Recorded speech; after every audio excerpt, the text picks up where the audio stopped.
Let me tell you something. There's nothing quite like the moment when you realize your entire life can turn to shit in a matter of seconds. 1 second, you're a hardworking professional minding your damn business, just trying to survive another exhausting day. The next, you're face down on the concrete, cuffs cutting into your wrists, while some overfed cop shoves his knee into your back like he's auditioning for a police brutality documentary. But I'm getting ahead of myself. Let's start from the beginning. Her name was Lauren Wallace, 26 years old, sharp as a knife, and about as patient as a New Yorker stuck behind a slow-walking tourist. She wasn't rich, she wasn't famous, but she had something that made her stand out. She gave a damn. Working as a civil rights attorney in Chicago wasn't exactly a dream job if you wanted luxury, but Lauren had never been in it for the money. She'd grown up watching the system chew people up and spit them out like stale gum. And she wasn't about to let it do the same to her. Her father, well, let's just say he was a man who believed in keeping things quiet. She never bragged about him, never used his name to open doors because she wanted to prove she could handle shit on her own. And for the most part, she could. Until that night. It was late, past 11, and she had just finished up another long day at the office. She wasn't dressed like a criminal.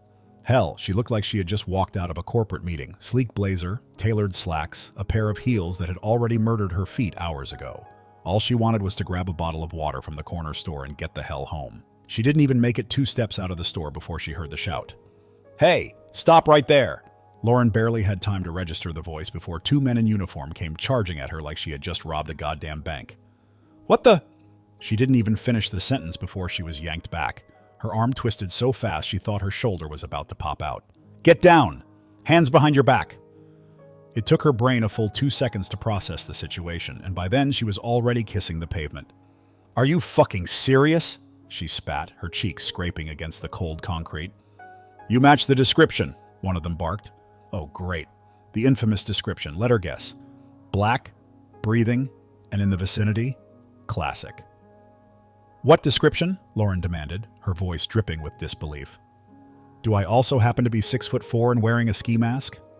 The cop above her, middle-aged, balding, with the face of a guy who still thinks high school was the peak of his life, pressed his knee harder into her back. "You think you're funny?" "Only when I'm being illegally detained," she shot back, her patience wearing thinner than cheap dollar store toilet paper. The other cop, younger but no less of an asshole, yanked her up by the cuffs. "Armed robbery," he said flatly. Lauren actually laughed. "Oh yeah, totally, that sounds like me. In a pantsuit holding a bottle of Evian. What's next? You gonna accuse me of running a drug cartel out of my Prius?" The older cop, name tag reading Cross, ignored her sarcasm and shoved her toward the squad car. A few bystanders had stopped to watch, but nobody moved. Nobody ever did. She could feel the eyes on her, some curious, some indifferent, a few even recording on their phones. But experience told her that none of that mattered, because right now these cops, they weren't worried about the truth. They were worried about closing a case. Lauren tried again, forcing her voice to stay calm. "Listen, I don't know what dumbass witness pointed me out, but I was literally in my office 10 minutes ago. You can check security footage. You can call my coworkers. Hell, you can call my damn Uber driver if you want receipts." Cross scoffed. "Save it for the judge." She clenched her jaw. "Fine, then I want my one phone call." The younger cop smirked. "Who you gonna call? Your boyfriend, mommy?" Lauren exhaled slowly, a smirk of her own creeping onto her lips. "No," she said. "My father." Cross rolled his eyes. "And who's your daddy? The mayor?" She smiled wider. "Something like that." They had no idea what was coming. You ever have one of those moments where you realize, oh shit, I might actually be screwed? That was Lauren, sitting in the back of a police cruiser, her wrists cuffed so tight she could already feel the bruises forming. The ride to the station was long, silent, and about as comfortable as sleeping on a bed of nails. Cross, the older cop, kept glancing at her through the rearview mirror like she was some sort of exotic animal he had just trapped. The younger one, Officer I'm gonna be a dick just for fun, sat in the passenger seat, chewing his gum like he was auditioning for the role of smug asshole number 1 in a low-budget crime show. Lauren, however, sat still, back straight, eyes locked forward.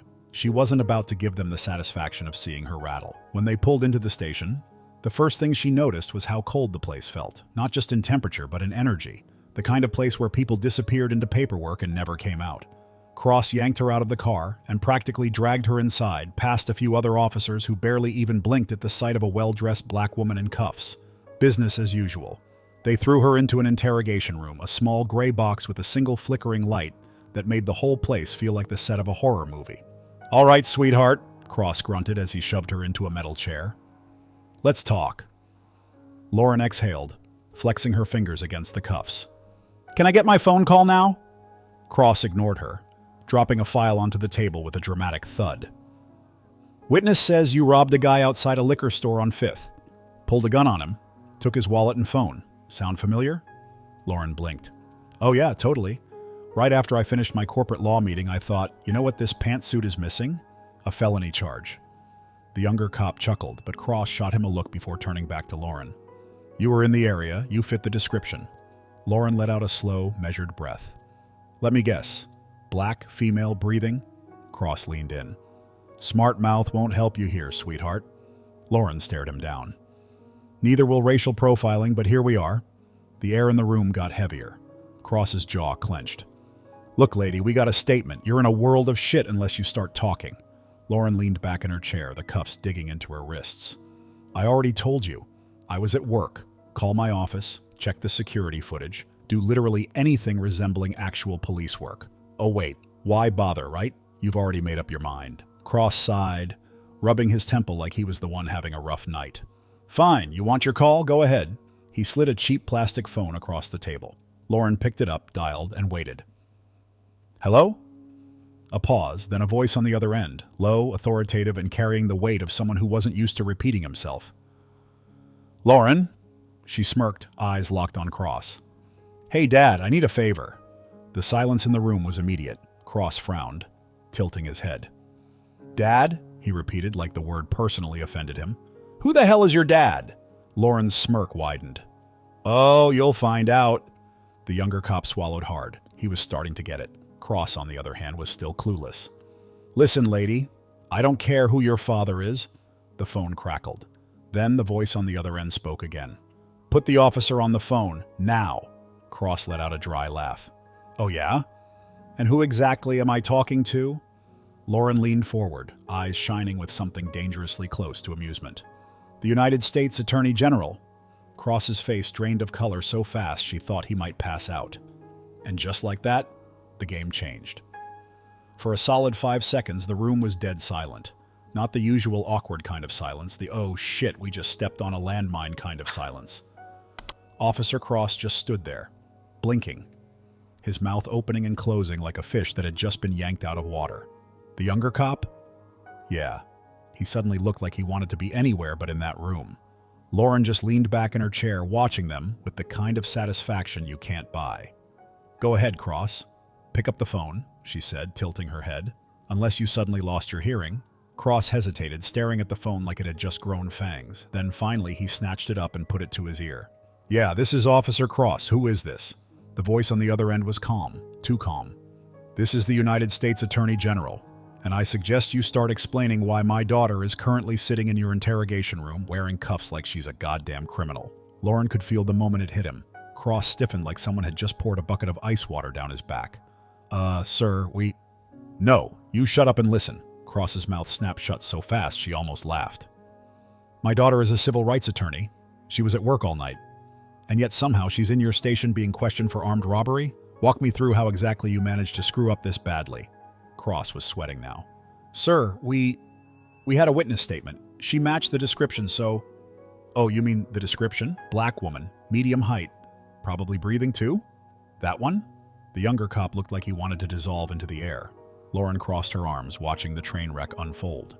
"Sir, I did..." "Let me make this very simple for you," her father cut in, his voice still level, but carrying that unmistakable "I will end your entire career" tone. "You have exactly 60 seconds to uncuff my daughter and apologize, or I will personally make sure that by tomorrow morning you will be standing outside this precinct with a cardboard sign that says, 'Will work for food.'" Cross gulped. Then he moved, fast. Lauren barely had time to smirk before he was fumbling with the keys, practically yanking the cuffs off like they were burning his hands. "Ms. Wallace, I apologize for the misunderstanding," Cross stammered, avoiding eye contact like his life depended on it. Lauren rubbed her wrists, lifting a brow. "Misunderstanding?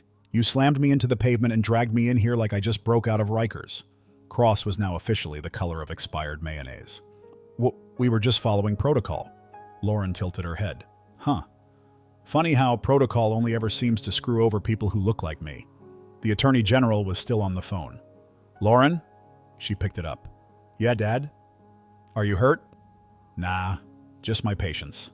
A pause, then. Get out of there. I'll handle the rest. Lauren smiled. Gladly. She stood up, taking her time, stretching like she had all the time in the world. The younger cop moved to open the door for her so fast he nearly tripped over his own feet. Lauren walked past Cross, pausing just enough to let her words linger. Next time, try doing your damn job right the first time. And with that, she walked out. Free, and very much ready to watch the fallout.